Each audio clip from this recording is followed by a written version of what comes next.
Um, he acquired this sometime back in the 90s, and it's funny, I didn't know him until I came here. I had another old motorhome, and we hooked up together in the parking lot. We found out we were from the same area. We were fast friends ever since, and then I got rid of my motorhome, and I became the chief engineer on this wagon.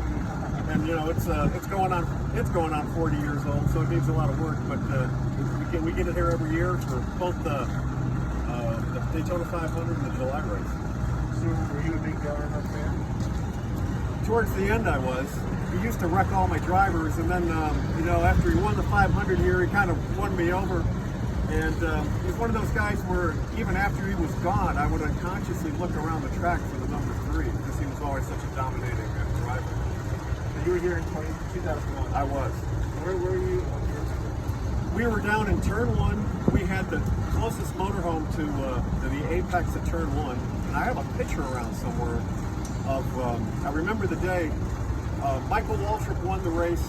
Dale Earnhardt Jr. in the red 8 was behind him, and Earnhardt Sr. was behind him. And there's a picture we have somewhere taken from the stands of those 3 cars in our motorhomes in the background. You can see the motorhome in the fence. But what I remember about that day is that, last lap accident, Earnhardt's involved. That's normal, right? We're all, okay, Michael Waltrip won his first 500, great. So we all start, cooking out and doing what we normally do after the race is over, making dinner, and starting to pack up things to go.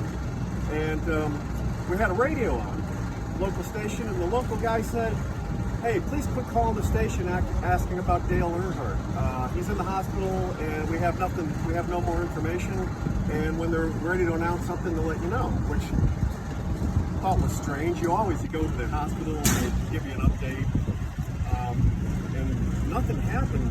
We really got no news on it until we had a TV going, and Mike Helton came out and made the announcement we lost Dale Earnhardt. That was just something surreal. I mean, people were crying, people were just beside themselves. It was a really dark Sunday night going into that news. Do you feel like the fans have gotten over it? It's been 20 years. Well,